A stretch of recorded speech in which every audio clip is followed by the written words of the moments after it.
ये तो हम सभी को पता है कि $1 का वैल्यू हमारे देश में आज के वक्त में 74 रुपीस है।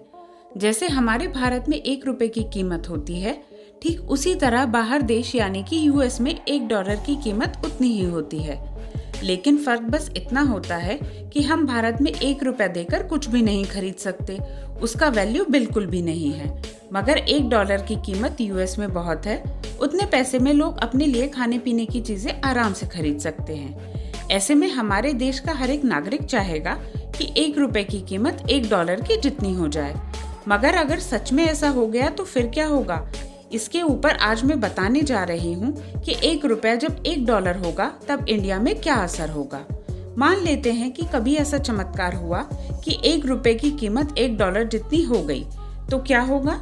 ऐसा हुआ तो हमारा देश अमीर हो जाएगा, गरीबी मिट जाएगी, कोई भी इंसान कभी भी भूखा नहीं सोएगा और किसी के पास भी पैसों की कमी नहीं होगी।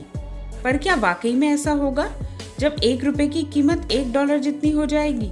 जैसे हर सिक्के के दो पहलू होते हैं, वैसे ही इस सवाल के जवाब के भी दो पहलू हैं। अगर $1 की कीमत $1 जितनी हो जाती है तो इससे हमें फायदे भी होंगे और नुकसान भी। सबसे पहले फायदे क्या होंगे हम ये जान लेते हैं। सबसे पहला जो फायदा होगा वो ये कि इंडिया में सारा सामान हमें अभी के मुकाबले सस्ते दामों में मिलने लगेगा, क्योंकि हमारे देश में ज्यादा प्रतिशत सामान जो हम अपने रोजमर्रा की जिंदगी में इस्तेमाल करते हैं वो बाहर के देशों से आता है। और $1 की कीमत $1 जितनी हो गई तो हम जो भी सामान बाहर देशों से खरीदते हैं उसके लिए भारत सरकार को कम दाम देने पड़ेंगे, जिसका मतलब यही है कि अगर सरकार उन सामानों को कम दाम में खरीदेगी तो वो सामान हमें कम दाम में बेचेगी भी, और इससे हमारे देश में महंगाई भी कम हो जाएगी। ब्रांडेड चीजें भी सस्ते दामों पर खरीद सकते हैं, जैसे कि आईफोन जो हमारे देश में सबसे ज्यादा दामों पर बिकता है, वो हम सिर्फ $1500 में खरीद सकेंगे, क्योंकि यूएस में इसका दाम $1500 है। और अगर $1 $1 के बराबर हो गया तो हम सिर्फ $1500 में आईफोन ले सकेंगे। जैसे कि मैंने पहले ही कहा कि भारत में बहुत सी चीजें बाहर के देश से खरीदी जाती हैं, उनमें से एक पेट्रोल भी है जो बाहर देश से लाया जाता है।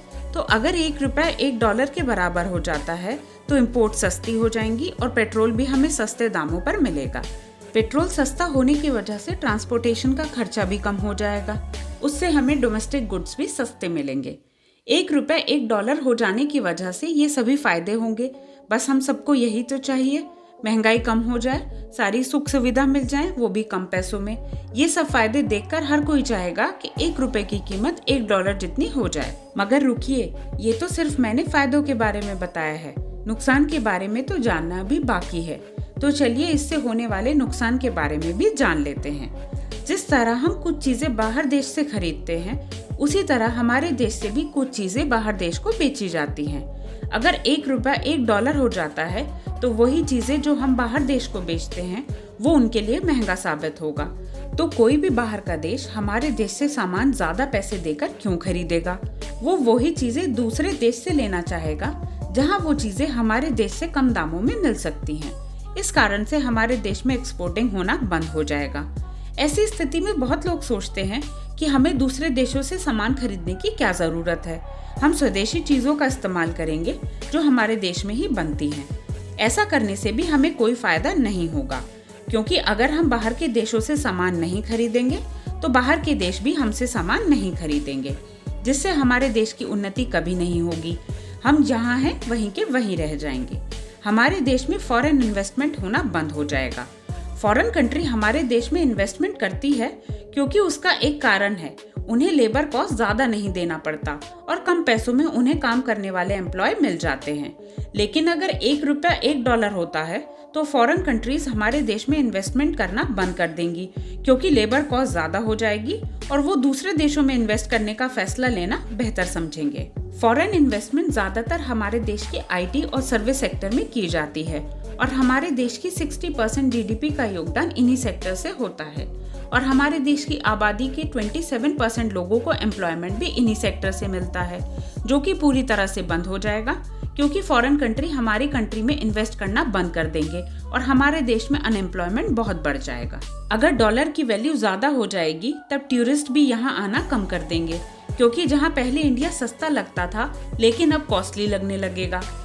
क्योंकि फॉरेन कंपनीज अपने सेटअप को यहाँ से बाहर ले जाएंगी तो वो अपने इन्वेस्टमेंट को भी वापस लेने लगेंगे, जिससे हमारे सरकार के टैक्स पर भी बुरा असर पड़ने वाला है।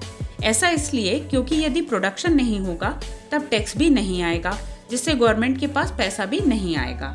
जब पैसे हमारे देश में आएंगे ही नहीं तो हमारे देश में इकोनॉमिक स्लो डाउन दिखाई देने लगेगा।